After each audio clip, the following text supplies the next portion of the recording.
Hangad lang ni Lila Bennett ang tahimik na buhay sa London matapos pumanaw ang kanyang ina. Ngunit isang gabi ang bumago sa lahat.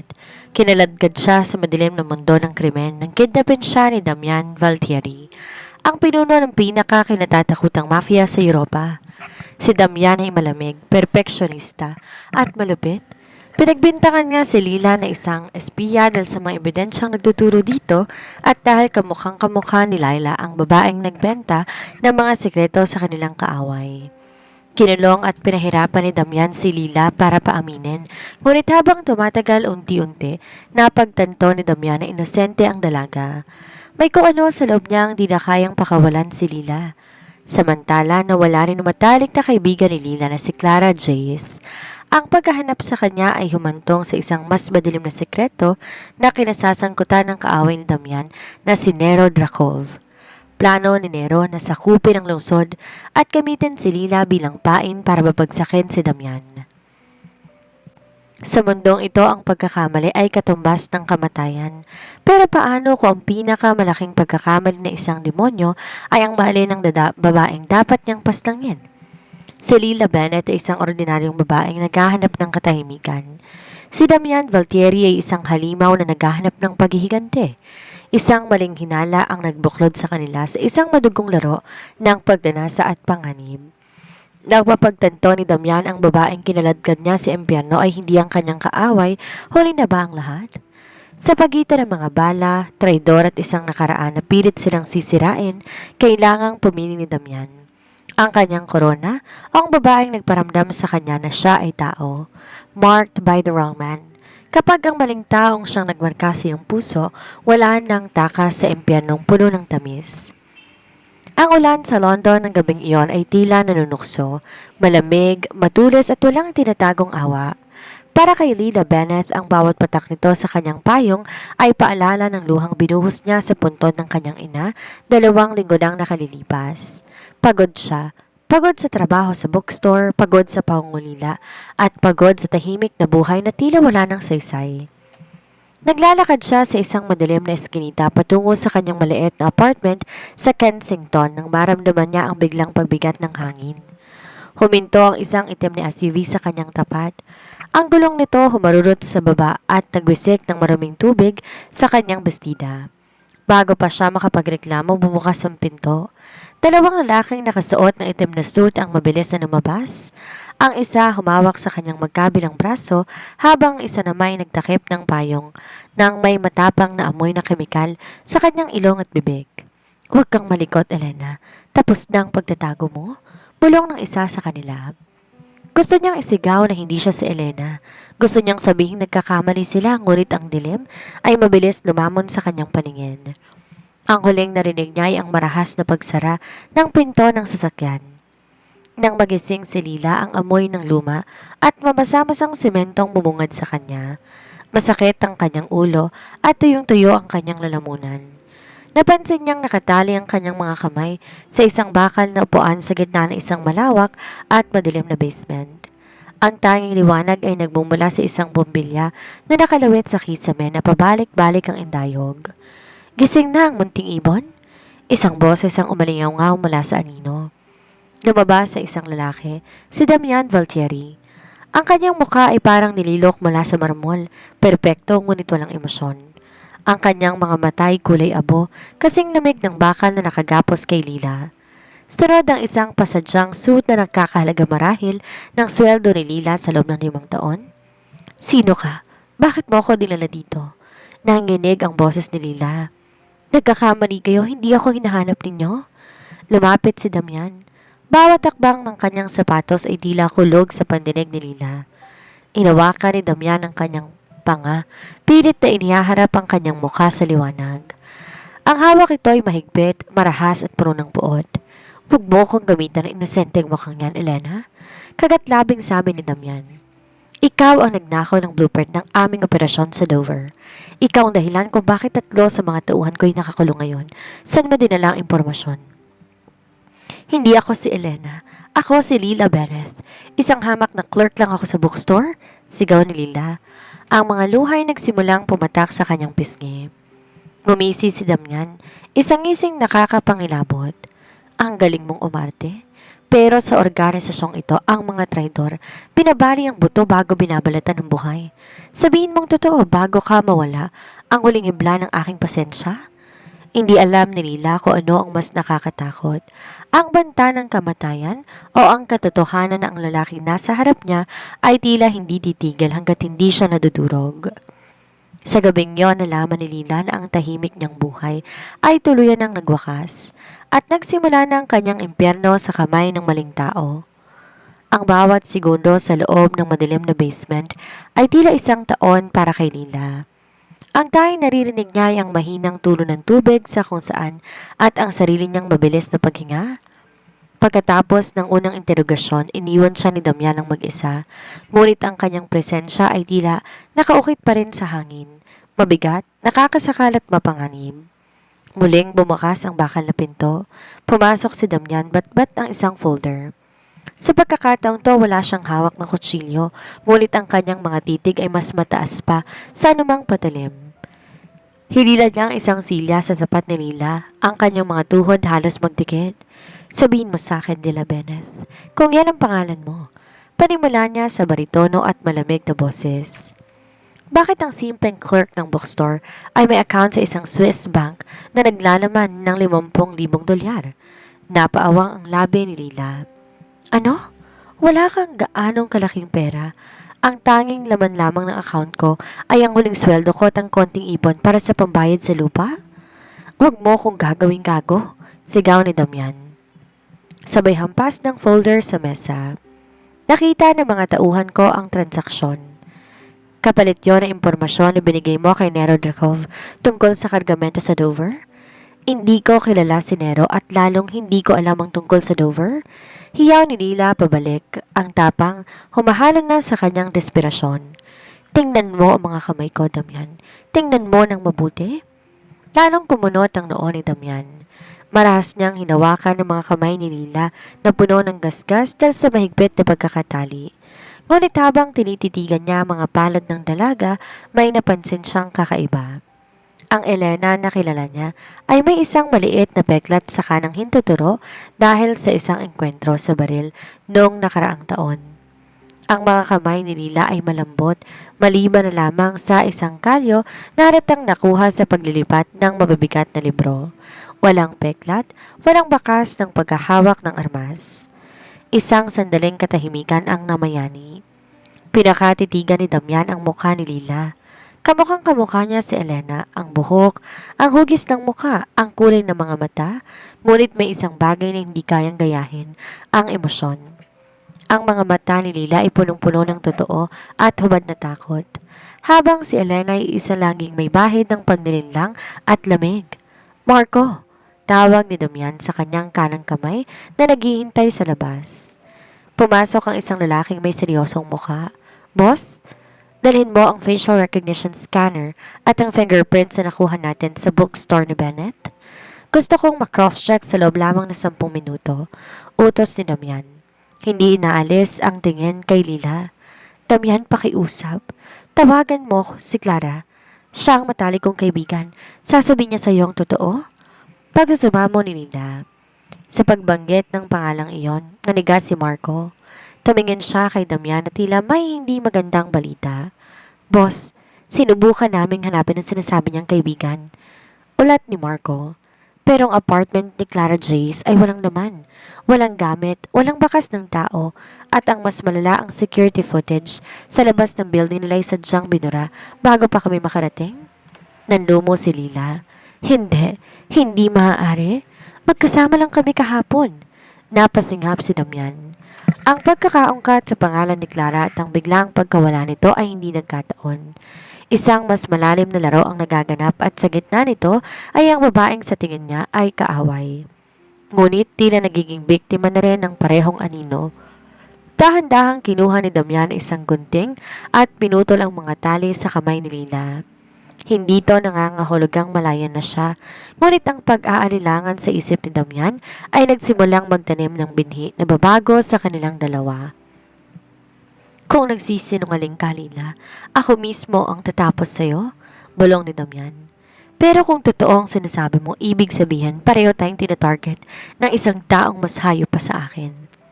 Ang katahimikan sa loob ng basement ay binasag ng tunog ng nagmamadaling mga yapak ni Marco. Bitbit nito ang isang tablet ng naglalaman ng mga resulta ng fingerprint analysis at facial recognition. Si Damian, na nakatitig pa rin sa namumulang mga pulso ni Lila, ay tumayo ng dahan-dahan. "Boss," bulong ni Marco. Ang boses puno ng pagkaalinlangan. Lumabas na ang resulta. Ang fingerprint sa bookstore at ang fingerprints ng babaeng nakunan sa room, hindi sila tugma. Parang bombang sumabog ang balita sa pandinig ni Damian. Si Damian Valtieri, ang lalaking kilala sa pagiging perpekto at walang pagkakamali, ay dumanas na isang malaking bolilyaso.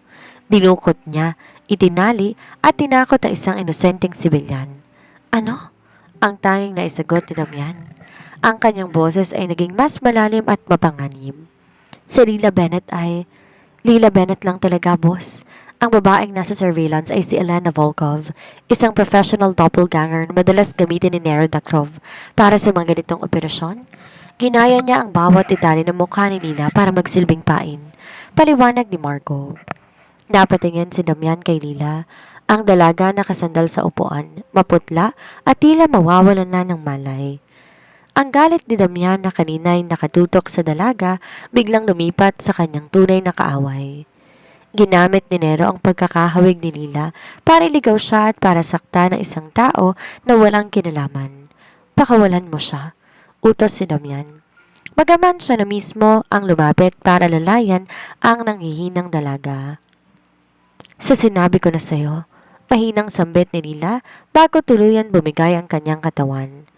Nasalo siya ni Damian bago pa man tumama ang kanyang ulo sa semento. Sa unang pagkakataon, naramdaman ni Damian ang init ng balat ni Lila, marupok, nagniningning at nangangailangan ng proteksyon. "Dalhin siya sa itaas?" "Sa master's bedroom," utos ni Damian, ikinagulat ni Marco. "Tawagan ng pinakamagaling na doktor. Siguraduhin ninyong walang galos na may iwan sa kanya." "Pero boss, papaano si Clara Jace, ang kaibigan niya?" tanong ni Marco. Humigpit ang hawak ni Damian sa bewang ni Lila habang buhat-buhat niya ito. Si Clara Jace ay hindi nawawala dahil sa takot. Nawawala siya dahil siya ang nag-set up kay Lila. Siya ang espiya ni Nero. Ginamit niya ang pagkakaibigan nila para makuha lahat ng impormasyon tungkol kay Lila at ibigay kay Elena. Isang madilim na balak ang unti-unti nabubuo sa isip ni Damian. Alam niya na hindi naligtas si Lila sa labas. Ngayong alam na ni Nero na nabigo ang kanyang plano, si Lila ang gagawin itong target para makuha ang atensyon ni Damian. Nang mailapag niya si Lila sa malambot na kama sa karangyang marangyang silid, hindi maialis si Damian ang kanyang tingin sa mukha ng dalaga. Ang inosenteng mukha nito ay malayo sa madugong mundong kanyang ginagalawan. Ngunit dahil sa isang pagkakamali, ang pangalan ni Lila Bennett ay marked na sa listahan ng mga mafia. "Maling taong nakuha ko," bulong ni Damian habang hinahaplos ang buhok ni Lila. "Pero ngayon, hindi na kita hahayaan pang makuha ng iba."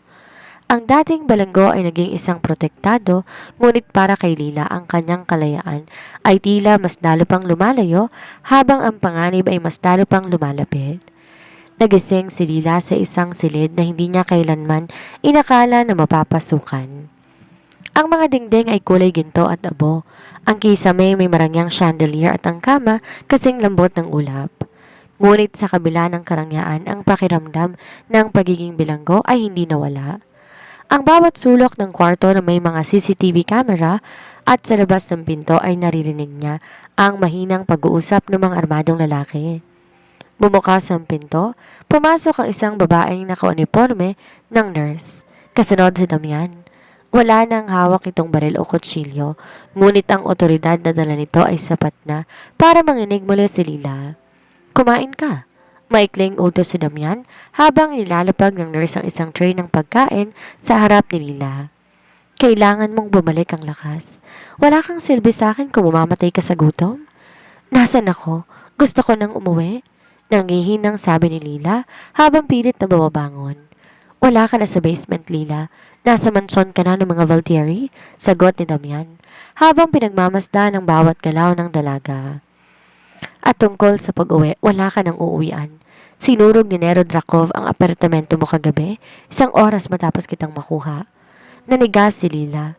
Ang lahat ng gamit niya, ang mga litrato ng kanyang ina, ang tanging alaala ng kanyang nakaraan, lahat ay abo na? Bakit? Bakit nila ginawa ito sa akin? Inosente ako? Dahil sa mukha mo. Diretsang sabi ni Damian. Lumapit siya at naupo sa gilid ng kama. Sapat na malapit para maamoy ni Lila ang kanyang pabango. Ginamit ka ni Nero bilang pain para iligaw ako. Ngayong alam niyang nakuha kita, hindi ka niya titigilan hanggat di ka na nagagamit para pabagsakin ako? Ang pananatili mo rito ang tanging paraan para mabuhay ka. Bakit mo ako pinoprotektahan? Akala ko ba kaaway yung tingin mo sa akin? Tanong ni Lila, ang kanyang mga mata puno ng kalituhan.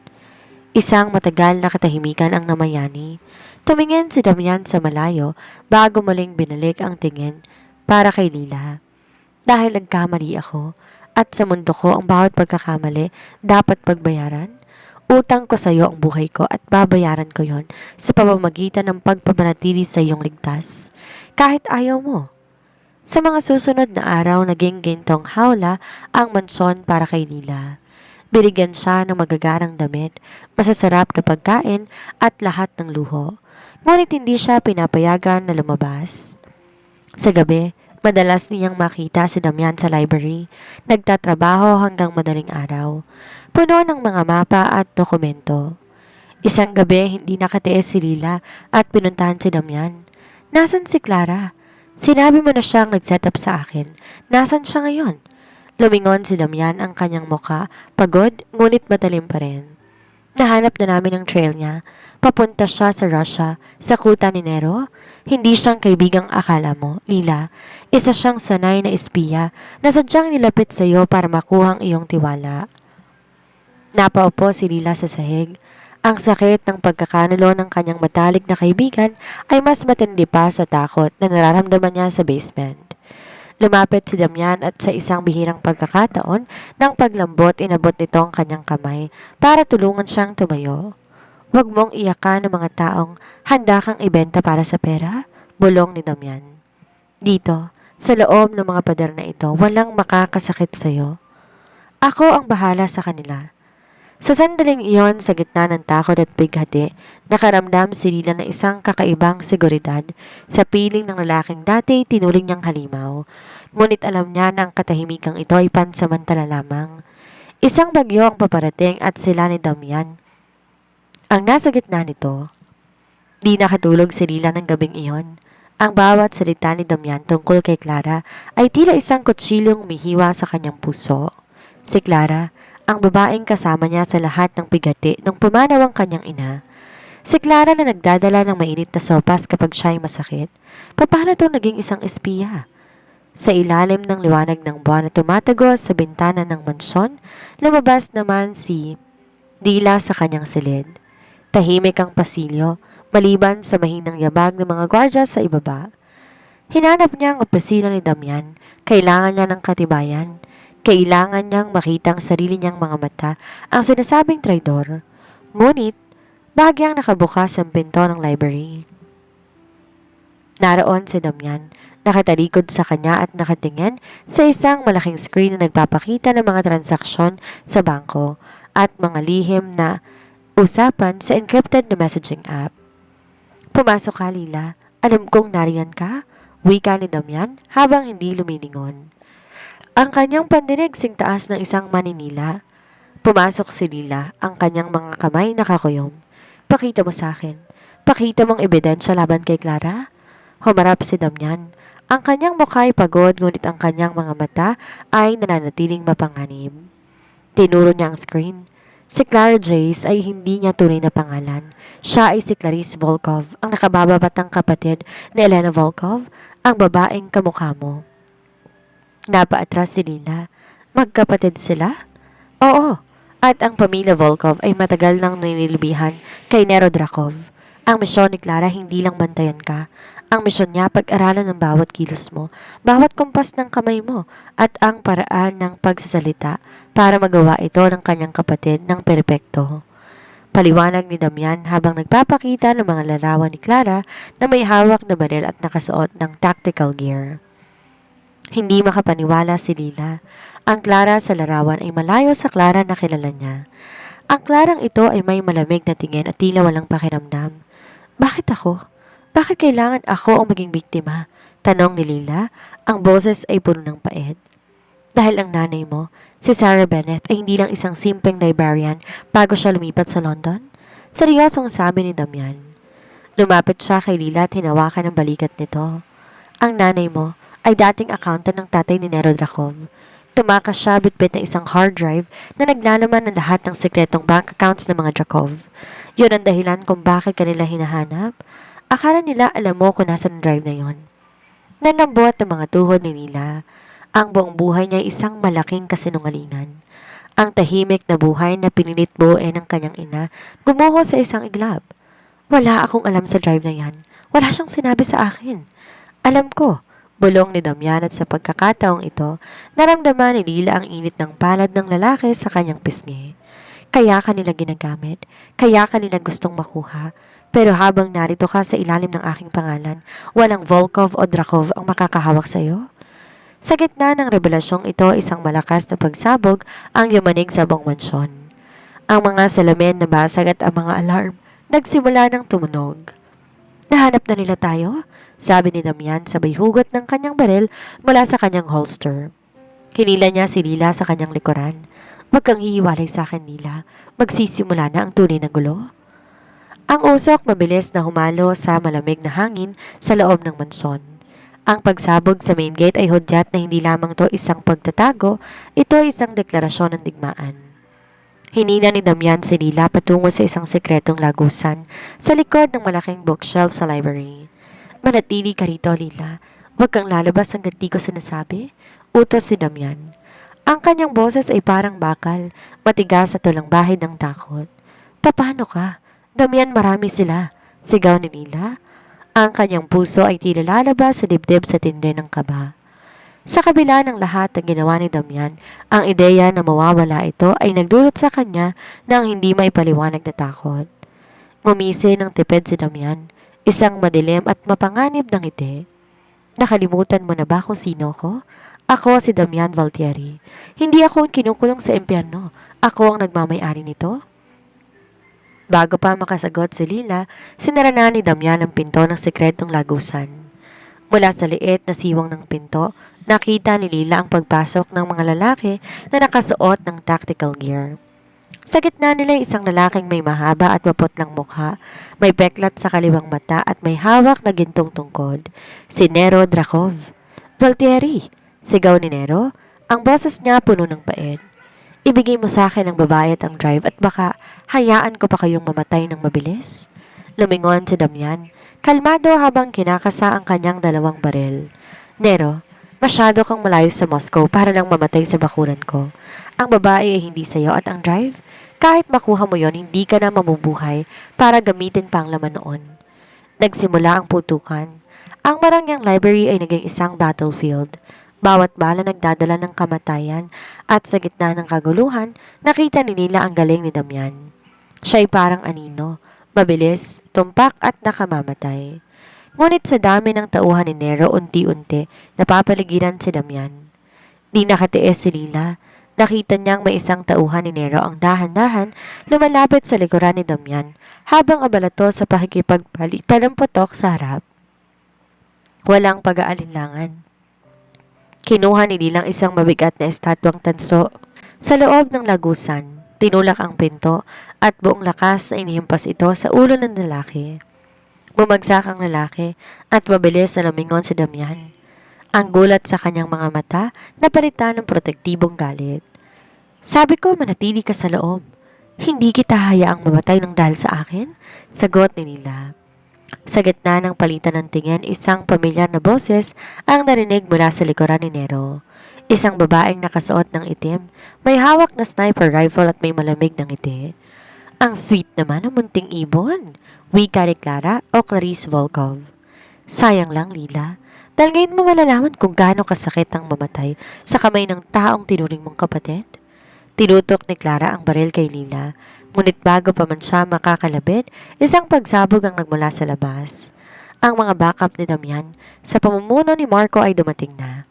Umalis na tayo rito, hila ni Damian kay Lila. Binuhat niya ang dalaga at tumakbo patungo sa helipad sa rooftop. Sa ilalim na nag-aapoy na langit ng London, alam ni Lila na wala na siyang babalik ang normal na buhay.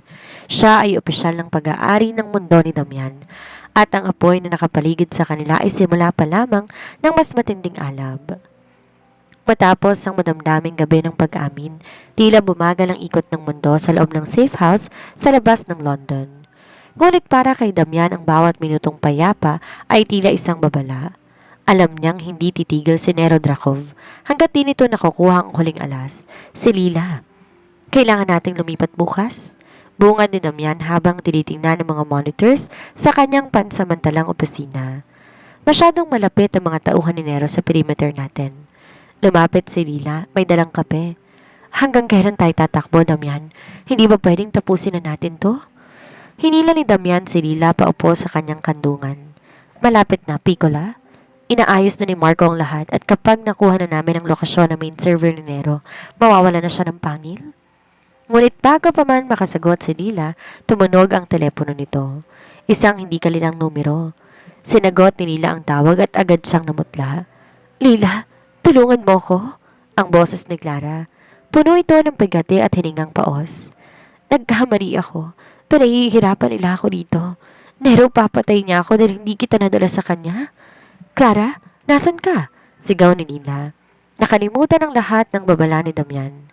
Sa lumang shipyard sa Greenwich, Section 4. Pakiusap, Lila, huwag kang magsasama ng pulis o si Damian. Papatay nila ako agad. Naputol ang linya. Agad na tumayo si Damian at kinuha ang telepono. Huwag mong papakinggan yan, Lila. Isang patibong yan. Si Clara ay isang bihasang espiya. Marunong siyang magdrama para makuha ang loob mo. Pero paano kung totoo? Mangiyak-ngiyak na sabi ni Lila. Paano kung itatapon na siya ni Nero nang dahil na wala siyang silbi? Hindi ko mapapatawad ang sarili ko kung mamamatay siya nang dahil lang sa akin? Lila, makinig ka. Hinawakan ni Damian ang magkabilang balikat ng dalaga. Ang kanyang mga mata nagbababala. Manatili ka rito. Pupuntahan ni Marco ang lokasyon iyon para i-verify. Huwag kang aalis, maliwanag? Tumango si Lila. Ngunit sa loob niya ay may namumuong desisyon. Nang umalis si Damian para makipag-usap sa kanyang mga tauhan sa labas, nakakita si Lila ng pagkakataon. Kinuha niya ang susi ng isa sa mga sasakyan at ang kanyang coat. Hindi niya hahayaan na mamatay ang taong tinuring niyang kapatid kahit pa tinraidor siya nito. Mabilis siyang nakarating sa shipyard. Madilim, maamoy ang kalawang at ang dagat. Pagpasok niya sa Section 4, nakita niya si Clara nakagapos sa isang upuan, dugoan ang mukha. Clara! Patakbong lumapit si Lila, ngunit bago pa siya makalapit, tumayo si Clara ng tuwid at tinanggal ang pagkakatali sa kanyang mga kamay. Bumisito na nakakapangilabot. Sa dilim, lumabas si Nero Drakov kasama ng 10 armadong lalaki.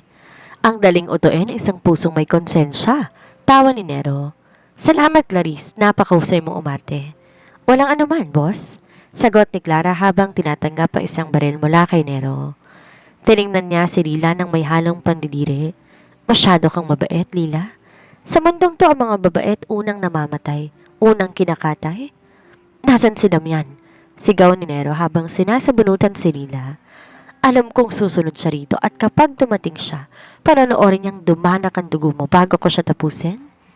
Naiiyak si Lila sa pagsisisi dahil sa kanyang katigasan ng ulo na ilagay niya sa panganib ang lalaking mahal niya. Ang patibong ay nakalatag na at siya ang pa ay nagagamitin para sa kamatayan ni Damian Valtieri. Dinala si Lila sa isang silid na nababalot ng salamin sa itaas na bahagi ng shipyard. Doon sa ilalim ng malamig na liwanag ng neon, nakatayong isang babaeng tila tumitingin sa isang salamin, si Lila.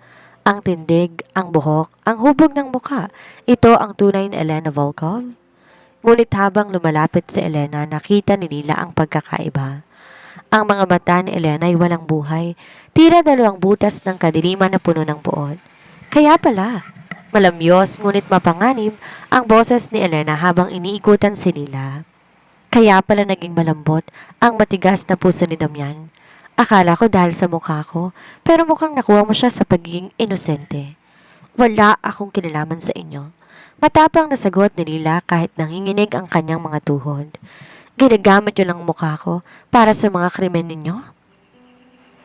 Isang malakas sa sampal ang dumapo sa mukha ni Lila. Huwag kang mapangahas. Ako ang orihinal. Ikaw ay isang hamak na anino lamang na ginamit namin para nilangin ang mga Valtieri, pero ngayon wala ka ng silbi. Sa labas ng silid, narinig ang ingay ng mga putok ng baril at pagsabog. Alam ni Lila dumating na si Damian. Nalaki ang mga mata ni Nero Drakov habang tinitingnan ang kanyang monitors. Paano niya nahanap ang lugar na ito ng ganoon kabilis? Galit na sigaw ni Nero. Hindi mo kilala si Damian? Bulong ni Lila. May bahid ng pagmamalaki sa kabila ng sakit. Hindi siya hihinto hanggat hindi kanya nadudurog. Tumahimik ka, bulyaw ni Nero. Lumingon siya kay Elena. Tapusin mo na siya. Gagamitin mo ang mukha niya para saktan si Damian sa likod kapag pumasok siya rito. Marilito siya kung sinong tunay na Lila. Kinuha ni Elena isang matalim na balisong. Ang salaming dingding ay nabasag. Isang smoke grenade ang gumulong mula sa loob. Nilalamon ang silid ng makapal na usok.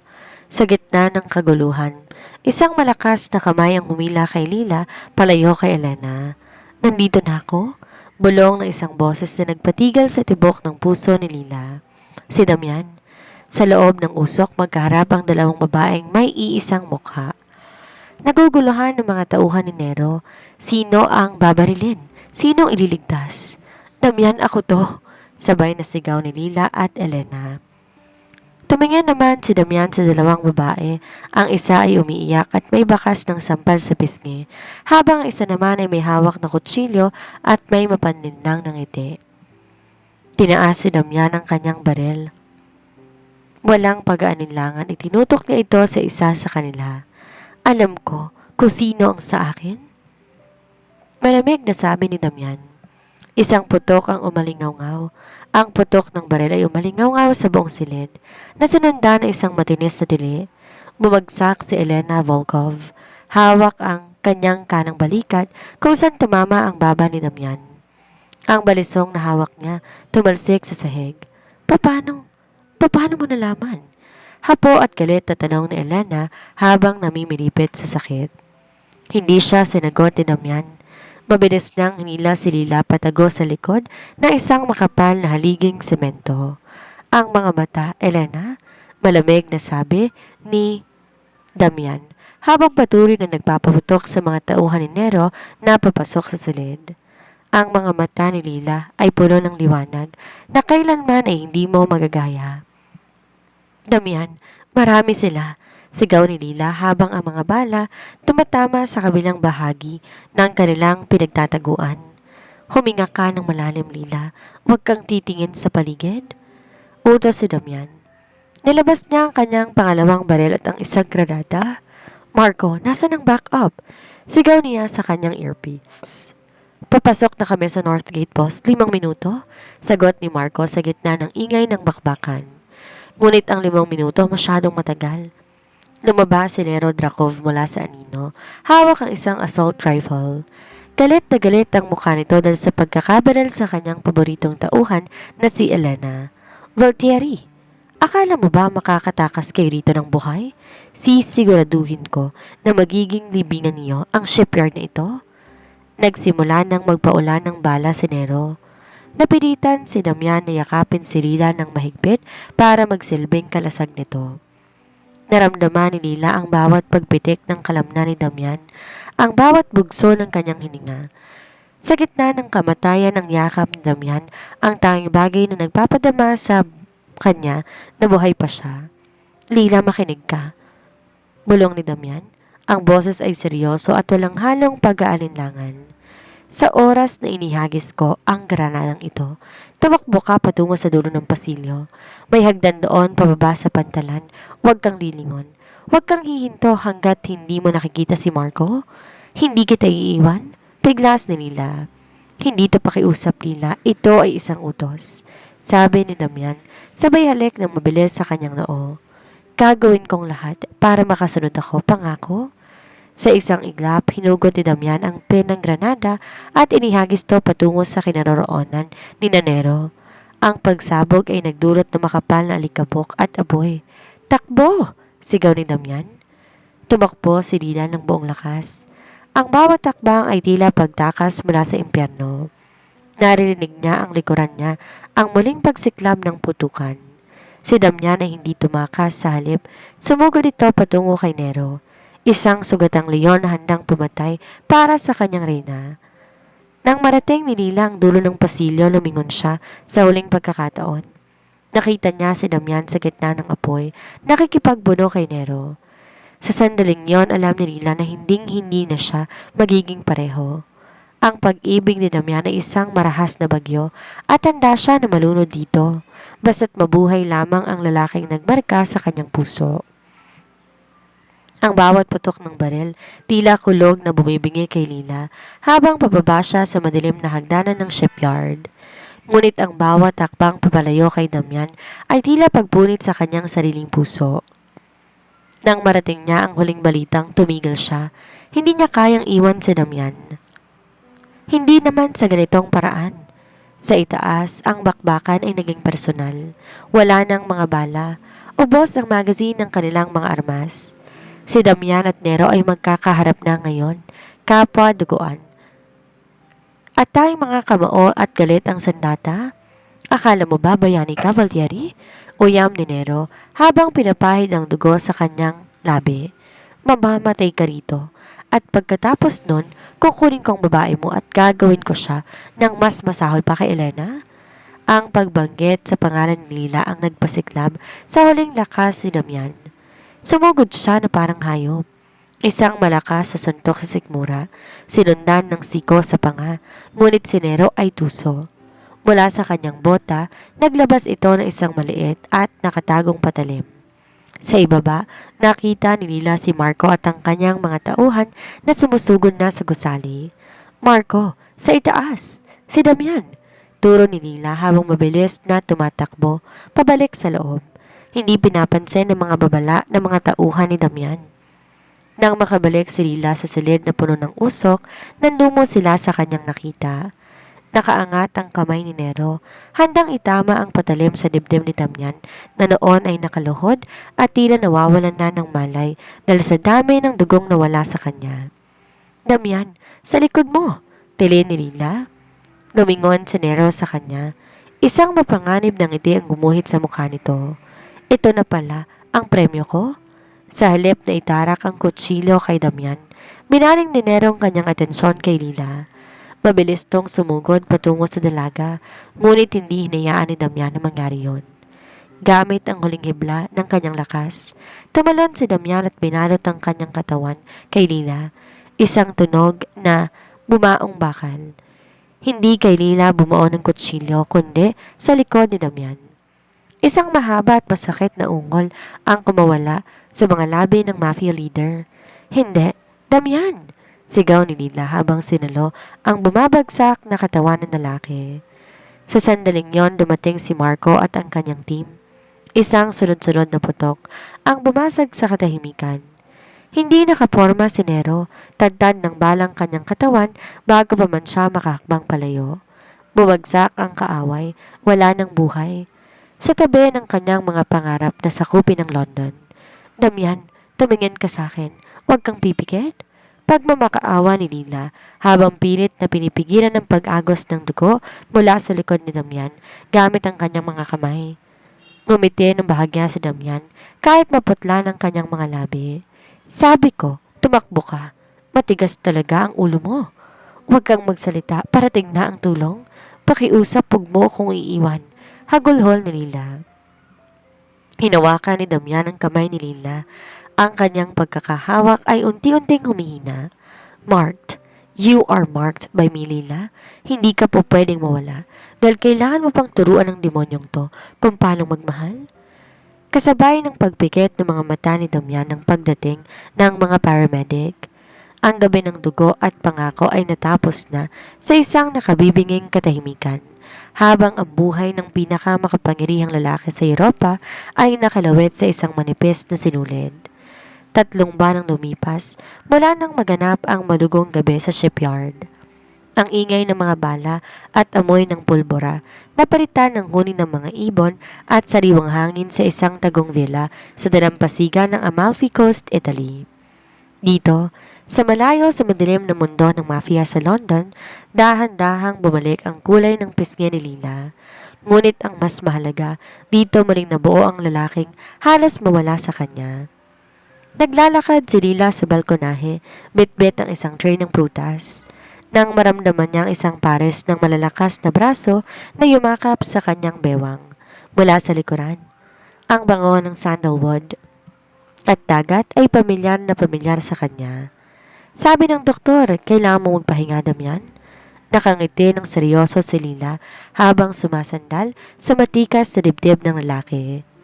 Humalik si Damian sa kanyang leeg, isang halik na nagdulot ng kilabot sa buong katawan ni Lila. Ang doktor nagbibigay ng payo, pero ang asawa ko ang nagbibigay ng lakas. Mas masunurin ako sa huli. Hinarap ni Lila si Damian. Ang peklat sa likod nito ay habang buhay ng paalala ng sakripisyong ginawa nito para sa kanya. Ngunit sa mga mata ni Damian, wala nang lamig at puot na dati ay naninirahan doon. Ang tanging naroon ay ang apoy ng katapatan at pag-ibig. Tapos na ba talaga, Damian? Ang mga Drakov, ang mga Volkov, ang nakaraan? Tanong ni Lila. Tumango si Damian, hinawakan ng magkabilang pisngi ng dalaga. Si Nero ay wala na. Si Elena at Clara nasa ilalim na ng mahigpit na pagbabantay sa mga pasilidad na hindi nila matatakasan. At ang organisasyon? Ipinasa ko na ang pamumuno kay Marco. Pinanatili ko ang sapat na koneksyon para siguraduhin ang ating kaligtasan. Pero ang Damian Valtieri na kinatatakutan ng Europa ay namatay na sa shipyard na iyon. Napaluha si Lila sa sobrang galak. Isang bagong buhay ang naghihintay sa kanila.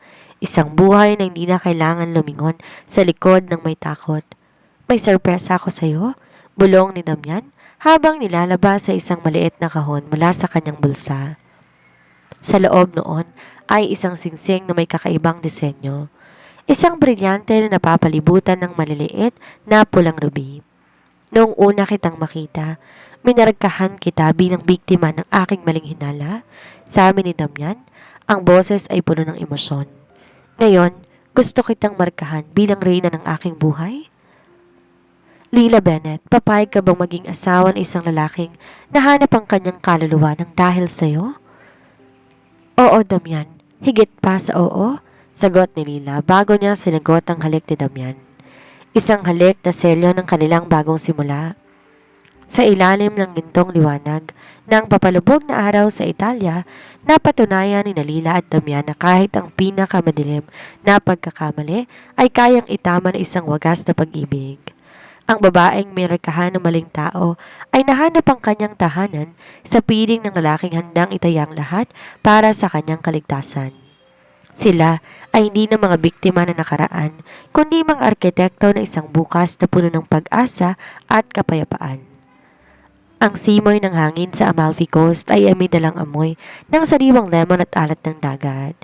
Ngayong araw, ang hardin ng kanilang villa ay napuno ng mga puting rosas at peonies. Walang magarbong media, walang mga tauhan ng mafia na nakasuot ng tactical gear. Tayong mga pinagkakatiwalaang tao lamang ang naroon. Sa pangunguna ni Marco na ngayon ay nakasuot ng barong at may bakas ng ngiti sa mga labi.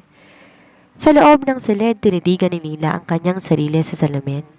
Suot niya ang isang ivory silk gown na tila dumadaloy sa kanyang katawan gaya ng tubig. Wala nang takot sa kanyang mga mata. Ang tanging naroon ay ang kislap na isang babae na nahanap na ang kanyang tahanan. Handa ka na ba, Lila? Tanong ni Marco na siyang tumayong tagatid sa kanya sa altar bilang tanda ng kanilang nabuong pagkakaibigan. Higit pa sa handa, Marco, sagot niya ng may tiwala. Habang tumutugtog ang malambing na musika mula sa isang biolinista, dahan-dahang naglakad si Lila sa aisle na gawa sa mga talulot ng bulaklak. Sa dulo niyon, nakatayo ang lalaking bumago sa kanyang tadhana. Si Damian Valtieri, nakasuot ng charcoal gray suit. Sa ilalim ng sikat ng araw, ang kanyang kulay abong mga mata ay di na malamig gaya ng dati. Ito ay naglalagablab na paghanga at pagmamahal habang nakatingin sa papalapit na dalaga. Nang marating ni Lila ang tapat ni Damian, kinuha ng lalaki ang kanyang kamay. Ramdam ni Lila ang bahagyang panginginig ng mga kamay ni Damian. Isang bagay na hindi kailanman nagawa ng anumang banta ng kamatayan, ngunit nagawa ng pag-ibig. Sa harap ng langit at ng dagat na ito, panimula ni Damian, ang kanyang boses ay malalim at puno ng katapatan. Lila, minsan kitang kinaladkad sa impyerno dahil sa maling hinala, ngunit sa gitna ng kadilimang iyon, ikaw ang naging mitsa ng liwanag na nagligtas sa akin. Pinapangako ko na mula sa araw na ito ang mga kamay na ito na dati puno ng dugo ay gagamitin ko na lamang para protektahan ka, haplusin ka at itayo ka sa bawat sandali. Di mapigilan ni Lila ang pag-agos ng luha ng kaligayahan. Damian, minarkahan mo ang buhay ko sa paraang hindi ko inaasahan. Akala ko noon ikaw ang aking katapusan, ngunit ikaw pala ang aking bagong simula. Pinapangako kong mamahalin ka sa bawat paghinga, sa hirap o sa ginhawa, hanggang sa huling pintig ng aking puso. I now pronounce you husband and wife, wika ng opisyal. You may now kiss the bride. Dugtong nito. Hinila ni Damian si Lila para sa isang halik ng selyo ng kanilang walang hanggang sumpaan. Ang mga palakpakan ni Marco at ng ilang panauhin ay nalunod sa tunog ng mga alon. Sa sandaling yon, ang nakaraan ni Lila at Damian, ang pagkidnap, ang mga bata, ang mga traidor, ay tuluyan ng nabaon sa limot. Habang naglalakad silang magkakahawa kamay sa palayo ng altar, alam nilang di magiging madali ang lahat. Ngunit sa piling ng isa't isa, wala nang maling tao. Sila ay dalawang kaluluwang pinagbuklod ng tadhana, handang harapin ang anumang bagyo, basta't magkasama. Ang kasalang yon ay hindi lang pag-iisang dibdib. Iyon ay proklamasyon na ang pag-ibig, kanaman kagulo ang pinagmulan, ay laging makakahanap ng daan tungo sa kapayapaan. Ang pag-ibig bilang salamin ng katotohanan. Sa kwento, si Damian ay isang lalaking nabubuhay sa hinala at sa dahas. Ang kanyang mundo ay puno ng panlilinlang, kaya hindi na siya naniniwala sa kabutihan. Nang makilala niya si Lila, ang dalagang nagsilbing salamin na nagpakita sa kanya na meron pa palang inosente, totoo at tapat sa mundo. Ang mensahe dito ay, madalas, ang pag-ibig ay nagpapakita sa atin ng mga bahagi ng ating sarili na akalain natin patay na, tulad ng konsensya, awa, pag-asa. Ang Marked by the Wrong Man ay isang paalala na sa mundong puno ng gulo at pagkakamali, ang katotohanan ng magsisilbing kompas at ang magpapatawad ang ating magsisilbing tulay. Hindi mahalaga kung paano tayo nagsimula o kung sino nagmarka sa atin ng sakit. Ang mahalaga ay kung sino ang pinipili nating manatili sa ating tabi hanggang sa huli.